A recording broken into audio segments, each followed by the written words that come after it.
Working. Yay! Realize. Hello. Cool. Wonderful. Hi. I'm Yeah. excited. Anique, I introduced you. This is Anique coming to us live from Bergamo. I say Bergamo?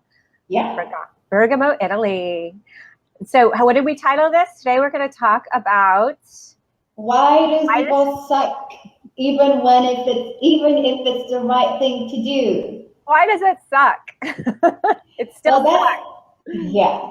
That's a big question. And one thing that you posted recently, Hallie, about grief reminded me of that first conversation we had when I shared with you my own story. I had been separated for a few years, like almost 10 years. And then this thing happened, and I was seeing someone, I was thinking about getting a divorce, but I wasn't sure. And then my ex got his girlfriend pregnant, and so there was no question. We needed to get a divorce. It wasn't healthy to stay married anymore when he was having a baby with someone else. And that brought up a whole Hiroshima thing. It opened up a whole new kind of worms. And I was taken aback because I thought we had been separated for almost 10 years. Why does divorce feel like so hard?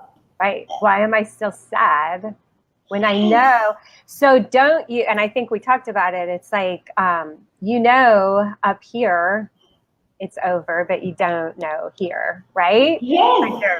It's like your heart hasn't been notified. No, and it's kind of confusing as well, because then you start thinking, oh, but does that mean I still love him? But I thought I didn't love him, so why am I sad? And and there's a whole whirlpool of emotions that come. And I think that one important one that you touched was the grief and mourning the expectations or the dreams that we had for our relationship. Because I remember I said, but why am I feeling all these things? I never wanted kids, let alone kids with him. So I'm not jealous of what he has with her, but still it hurts so bad. Why? Right. And probably triggered a lot of hurt that wasn't even related to him. Right? Yes. And I think when you spoke about that was so important, because very often we forget that a divorce is not just the breaking up of two people, of that entity, of that unit, but it's dreams shattering. Right. Well, and I think, and I don't know if this is true, statistically, but probably not. I'm sure it's male and female. But when you meet somebody, you future pace. And you're like, we're going to do this together, and we're going to have, it might not have been build a family, but we're going to live here. We're going to travel for you and him, and we will, be in Mauritius, and then it will look like this. And all those dreams just die. And you're like, oh, that's not going to happen. Yeah, now you're sure 100% that they're not going to happen. It's really putting the nails on the coffin and burying all of them. So where do I move from here? And I have a very good friend who introduced me to grief a few years ago. She's a therapist. And she was like, I think grief is so underplayed and undervalued and just sort of saved for going in a dark room or wearing black. But she's like, I want to take grief and shine it up and make it a cool girl. Is that funny? I remember we had this conversation, because at that time when I was in my room and I was crying because I was feeling all the pain, all the hurt, and letting it come up, but I wanted support. I wanted something to lift me up. But when I Googled it, or when I went on Amazon, Audible, and all those platforms to find something inspiring, all I found was books that were gloomy, how to build your life after a divorce. Or the other thing was I didn't have kids, and everything that was online, everything that was available, most of the stuff I saw was for people who had kids. And it made me feel like, oh, so does that mean it's not normal for me to feel bad that I'm getting a divorce if I don't have kids? Right. And I've even heard people refer to it like, oh, that was just a bad breakup, like devaluing it. And it's like, Yeah. well, and even a bad breakup, you grieve, right? It's like, it doesn't really matter. Yeah, it's like I hate the word just, but I'm like, okay, because I've had friends say that, oh, they were only married for 5 years and they didn't have kids. That's just a bad breakup. And it's like, but that doesn't really like still explain it, because I'm sure there's still a lot of sadness and grief over the expectations and the dreams and the everything that you put into it in your head. And you didn't enter with just like, oh, I'll see where this goes. Yeah, exactly. And I think one of the things I was thinking about, it's like just like a marriage is not just a relationship. Same goes for the divorce. It's not just a breakup. Right. Because just as there is a commitment, whether you want it or not, because I remember when I got married, it was a different situation, but I remember my idea was a bit different. And my mom said to me, do not make sure you get married for the right reasons. Otherwise, it might get a bit blurry in your head, and then you might get more attached than you would have wanted to. And I was like, no, I'm going to be fine. And then I realized at some point that even though I knew the relationship and the marriage I was getting into was not going to be the traditional one, my dreams, like that suitcase of dreams and hopes, right, kind of got in the container when I moved, It's like, yeah, oh, you're here. And so at the same time, when you get a divorce, you still have to take that suitcase of dreams and hopes and deal with it. mm-hmm.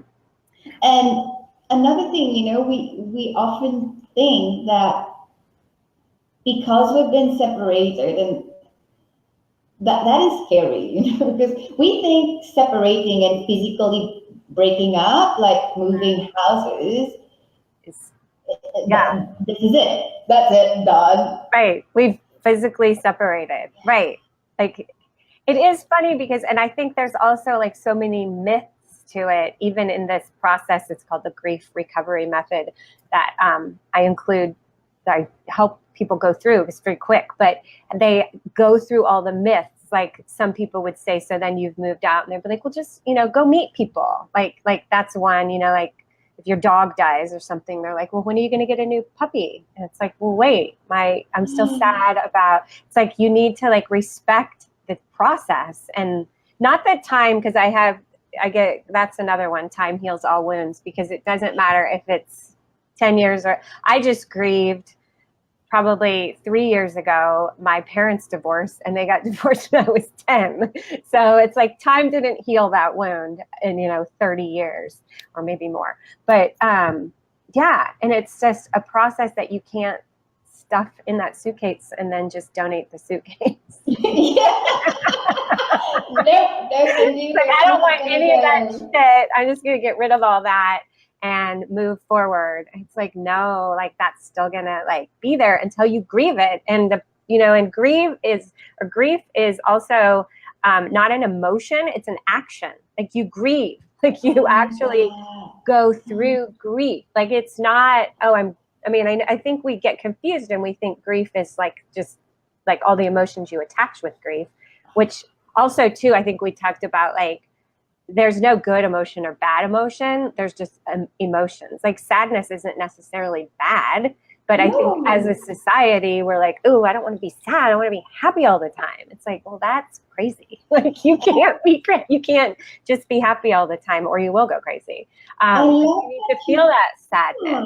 I love that you actually say that. Grief is not a feeling, it's an action. And I remember one of the first times when it really hit me, and I'm sure a lot of people can relate to that, and that's one of the reasons that's one of the process that happens when you get to that divorce part and what it really means. Right. Because I remember I had to go somewhere and I used my sat nav because it was somewhere I'd never been before. And I remember when I left that place to drive back home, it was going to be a long drive. It was going to get dark. I remember this. Is this what Yeah. Okay. I texted my ex and I told him, please keep your phone close to you in case something happens to me. And then I started driving and then it hit me. Well, you know what? It's not his role anymore to be here for you, to be that person who keeps their phone close to them in case something happens to you. This is not appropriate anymore because you are getting divorced. This is what divorce means. He's going to be there for his daughter. He's going to be there for his daughter's mom. You've got to move on and find someone else. And that's when it hit me, you know? So I guess that is what divorce is all about. It's realizing, I think, and that is why it hurts so much. It's realizing that you are alone or that you are on your own. And as human beings, at least one of the big ambitions, aspirations, cravings, longings that we have is that connection, is that one person who is going to be there for us all the time. And divorce is kind of shattering that, and you're back to square one. And like, I'm sure, like, what that brings up is like, were they ever there to begin with? Like, it always has been us, right? Like, I've always been like this, my person. And then it reminds you like, oh, I can't get it externally. I have to go inside and be this for myself. And yeah, it's like nice to have somebody to, you know, text and say, make sure I'm safe for safety. But also once you internally get that, then you realize, like how you realized with him, you're like, he needs to be there for his daughter and his new, you know, her mom. And it's like kind of a kick in the face. You're like, whoa. Yeah. Yeah, it is. And knowing that it's grief and that's okay. Like to. Yeah, because I remember I cried for the whole distance. I think it was almost 2-hour drive. And I cried all the way as I was driving. And I love that you say grief is an action, not a feeling, because it was like letting it all out so that then I could move on, you know, build something again. And it might not, you know, like that. You got to let it up to let it out. Like you got to let it come up to get out, like anything. Yeah. And then it might come in another wave, you know, in your next relationship or something might trigger it. And then you be, you know, but then slowly it gets less and less powerful. I'm sure after 2 hours of processing it and crying, it had way less of a hold on your heart that you're like, okay, I let go of those dreams. And then especially too, like him having like a daughter, you know, and really like visibly moving on. It's not ambiguous. Like that's like a life. Yeah. And you're like, whoa, like what happened to him? Yeah. Because, you know, even though we had been separated, the part of me still, you know, because we had not gotten that divorce yet, I thought I'm still the wife, you know, if something happens. And I was still calling him my husband because I said, well, legally he still is, so I'm calling him my husband. And that was part of your identity too. Yes. You're his wife, he's your husband. That's like who Anique is. Exactly. And you're like, that person. Now who am I? Yeah. And most of all, like now I am me, just me. And what is even and I don't know if people who are watching this have gone through this as well, is what made the situation even weirder for me was that I was in a relationship that was working, You were, Yeah. yeah. And that news that my ex was having a baby and that whole divorce talk coming up kind of really unsettled me. I was like, why am I feeling all these feelings? I was happy in my relationship. I was thinking about bringing up the divorce conversation. So why am I feeling all these feelings? Mhm. Does that mean? And then I questioned my relationship, because I thought maybe he's not the right person, because otherwise I would not be having all these feelings, etc., etc. And I was lucky to be with someone who was very patient and understood that divorce is a process that can be really painful and that takes the time it takes to be processed. And Right. it's not personal. It's not, if your partner is having trouble processing the divorce, it's having feelings, pains, tears, it doesn't mean anything about you. Right. Right. And just knowing that it's also not like you weren't necessarily, but we get confused because you're like, this must mean I still want him. And it's like, no, that doesn't mean that you still want him. It just means there were a lot of hopes and dreams that now are in that suitcase that aren't going to happen with him. Like they can happen in your life, but they're not going to look like what you envisioned. So all those are dead.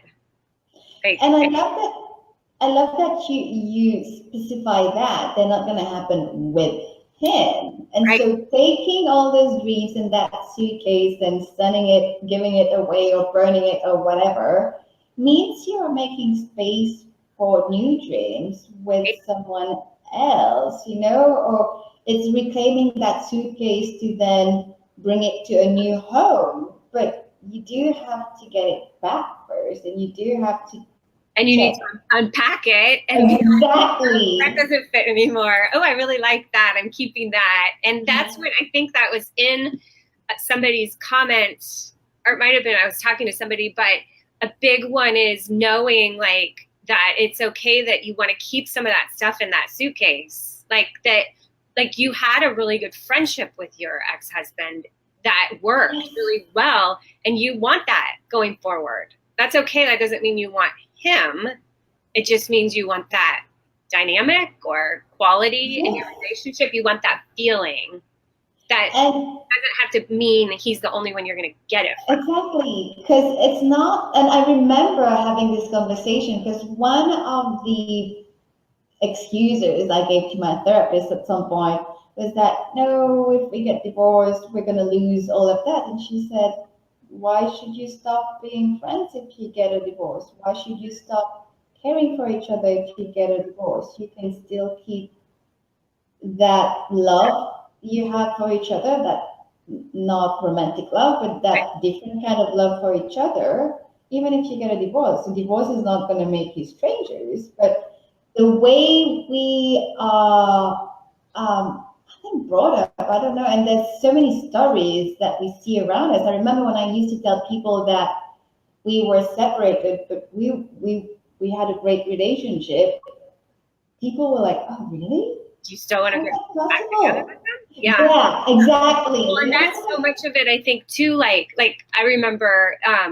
like when because our divorce, mine was very mutual. We both knew it needed to happen, but immediately my mom was like, well, I never liked him anyway. He wasn't, blah, blah, blah. Just went down this like long trail. And I was like, whoa, like that's the father of my kids. And we're actually not doing that.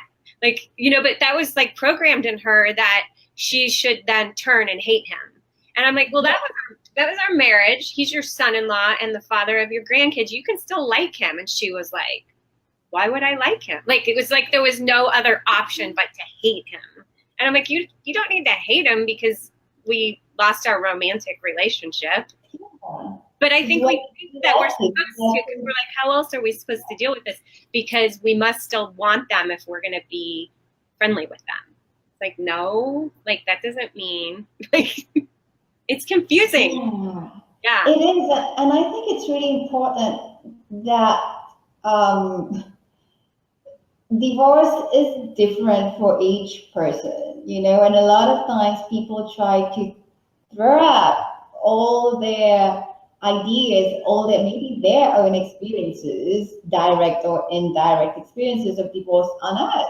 And maybe their parents had a bad divorce, and so they think that that's the only way divorce should be. If you're not angry and fighting at each other, then you're doing it wrong. Right. It is like, I think I just said this to someone, I might have said it to you. It's like snowflakes. Like we all, it's all, or I might have said it's like childbirth. Like when you're pregnant and then you have a baby, that's all the same. But anybody could tell you a story and they'd be like, oh my God, I was in labor for 20 hours. Or, oh, mine was really, it's like everybody has a different story. You can't be like, well, this is what my divorce was like. Yours should be too. Yeah, and I think that brings up another point as well, because I remember my sister and I, we kind of laughed about it, because she said that the way I function is that my separation slash divorce process is like, 1A, first part of the first part, first part of the first part of the first part. Okay. And then it was just super micro steps, one at a time, and each one was bloody painful. Right. And then, you have people who just decide they're going to get a divorce, and okay, they just go sign the papers, and then they're good, and they might actually be genuinely good. And that doesn't mean that it's going to be in their face at some point if they haven't processed things. Maybe that is, and I think too, like sometimes, usually, a lot of times, somebody's already started grieving even before the marriage has ended. Yeah. So it's like they might be ahead. They may have known for a couple of years they weren't happy, and then the other person's sort of like just getting in touch. Like I don't think you can be in a marriage with one person unhappy and one person happy. There's something. I'm like, well, if you really look at it, were you really happy? Like, how can you be with another human that's not happy and not know it? So something's wrong. Like something's missing. But yeah, like you had your process, and had you taken all those micro steps all at once, you would have had like an even bigger tsunami. Like, oh my God. You needed to parse it out. Bit by bit, and sometimes some people are like that. Some people process bit by bit, and it takes the time that it takes. Mm-hmm. And it's the same for getting out of an unhappy marriage. I know that some people would say, "Why can't you rip the Band-Aid off?" And yeah, it might work for some people. Some people need time to get in that mindset of even leaving their partner and starting a new life, and sometimes it takes years.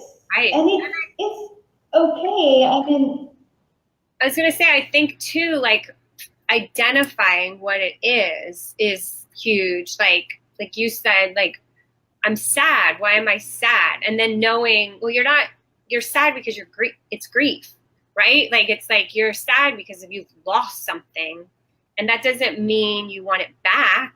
I mean, you might actually, yeah, some people might want it back, but they want that familiarity too is a huge, like, that was really, what's that?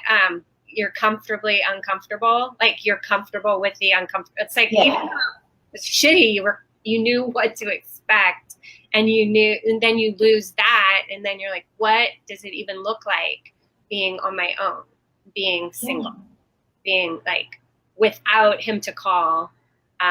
And like you were saying, your therapist said, like you still can call him if that work, if you feel like it's part of the dynamic and everybody's on board. It doesn't mean, he didn't die, thank God. But it is the same because it's a loss of all those ideas and dreams and expectations of what your life is going to be. And then you have, Yeah. then sort of like the light turns and shines in your eyes, like, shit, it's up to me.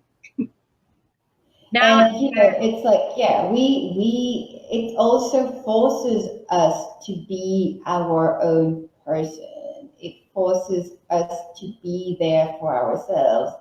Of course, sometimes we have someone in our life, but it's really like reclaiming that part of us that we kind of had given the other person.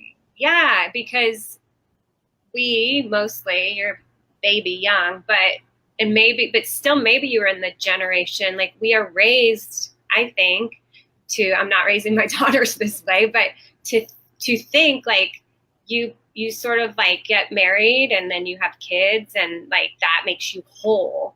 And so like if I lost this, then I'm not whole, like I failed or oh my God. Yeah. And it's like, wait, why does that mean you failed? Like you didn't really fail if you learn from it. But yeah, it's like, why am I feeling this way? It's like, well, because everybody's telling you. Oh my God. Yeah. And I think that is a whole conversation to have about that feeling of failure when you get a divorce. And I remember I cried when I first made the decision to get separated because I felt like a failure. I felt like, oh, I thought this was going to work, and then here it is, I'm getting separated, and so I just failed at that. And I remember my ex then was sweet, and he said, well, you didn't fail. There are people who spend their lives in an unhappy marriage. Right. That would be Just closer to failure. failure. Right? Yeah, you're like, why is that successful? I know, you know, we talk about a big one, fear, and then shame. Yes. Right? Yeah, it's like, oh my gosh, I must not like have satisfied my man, or oh my God, that'd be a good one, right? Like if I can't keep this, like who will want me? And then big one. There's so many layers, right? It's all my fault. I made that happen. I'm not worthy of being in a relationship, or I can't be in a relationship. I will never be. Oh my God, and the shame and dealing with people, and then the sad face. You know what? That is something that people don't understand. When someone tells me they got divorced, I actually say, happens that I say congratulations or good for you. Yeah. And then sometimes people, I remember a lady once said, oh, you're mean. And I said, no, I was being genuine. Right. I'm really happy for you, because when you get divorced, it means that you're getting out of a relationship that wasn't working. And so it's a new slate. It's a fresh slate and a new opportunity for something new to happen, whether it is with yourself, whether it is with someone else, but it is really severing something that wasn't working. Right. It's acknowledging. It's so honest and brave. And even if it's done, something that you're surprised by or blind, it doesn't help at all. You know how many times I've told people, oh no, we're separated now. And then, oh my God, I'm so sorry. No, don't worry. We've got a great relationship. But and then they're like, well, then why did you think it process it? They're like, well, I don't understand it. You just stayed married. Yeah. My mom said to me just like 6 months ago, or it was in April, because she was in town and we all went to dinner for my middle daughter's birthday. We always spend birthdays together, holidays as a family, because I'm like, we're still a family. Yeah. And my mom, we came home, she and I, my ex-husband had the kids, and she's like, I just don't understand it. You get along so well. Why aren't you still together? And I was like, well, we get along so well because we aren't still together. And I can do that for an hour, but I don't want to do it for the rest of my life, and neither does he. So it's, but people, they're always like, I'm so sorry. You're like, well, thank you, but you don't need to be. Okay. I'll be okay. Yeah. It's a big one. Oh, yeah. Yeah. We should chat about that. So, I know. I think we let's just call it, we said we would Keep it under 30 minutes. I think we've reached our I time. love this And though. I think it's so important to acknowledge, like, also, like we talked about, it's okay. Like, don't then be like judging yourself to say, I'm sad. You're so weak, or you must be confused, or you must think you need a man. Like, all that self-talk. It's like, no, you're actually sad. Be sad. Or you're mad, or you're pissed, or you're jealous. Jealous is a big one too, because you're like, but he moved on and I didn't. And how could he do that to me? And then if you really unpack it, you're jealous. oh my God. Oh my God.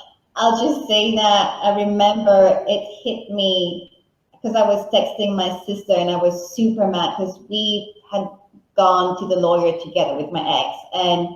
And then at some point I went back home and it hit me and I texted him and I said to him, oh, what's your daughter's name? What surname does she have? And he said, mine. Why? And I said, oh no, I was just wondering. And I remember after that I was fuming and I was texting with my sister and she said, why are you so mad? Why are you upset? And I said, I'm upset because he gave his daughter his surname. And then as soon as I typed it out, it hit me. I read it and I was like, okay. You're like, of course he did. Right. Yeah. So then I took all that anger that I was kind of directing at him and, ask myself, okay, so what's really happening? Because you can't be mad at him for giving his daughter his surname. I love that question. Like, to sit with yourself, what is really happening here? Yeah. Like, because you're like, okay, I just saw, you like, Anik's a writer, so you probably wrote, journaled about it, but you're like, okay, what is really underneath that? Like, that's a really brave, awesome question. And it's like, there's so much underneath that you tapped into that then helped you. Yeah, because it's all about what's happening within us. It's not about the anger that we are directing towards them. Yeah. Like, he might be, but that doesn't matter. Yeah. Okay, cool. We've got that established, but we're here. I love it. Yeah. It's so fun. Sorry about the technical issues. We'll get it down. Yeah, we'll figure it out. But that was really cool. And it's so cool to be able to just, chat about it, share our experience, because you do have a lot of conversations around that. I see things, I've got my own experience. That, it was a really, what's the word? A learning journey. I have not learned as much as I have through that whole process than I have in any other situation. Right. It's so rich with lessons. Yeah. Not kind of how you would want to learn things, but sometimes that's the only way for you to learn. Right. So it is. It's like it looks shifting perspective and putting on that lens of like, okay, this is a learning process. It's not happening to you, it's happening for you. Love that one. Yeah. So good. Yay. All right. Go have a great evening. Thank you. And you have a great rest of the day. Yeah. Well, it's cold now. No more gelato, but yeah. I love it. Wonderful. It's good. Let's continue this later. Ciao. Bye. Bye.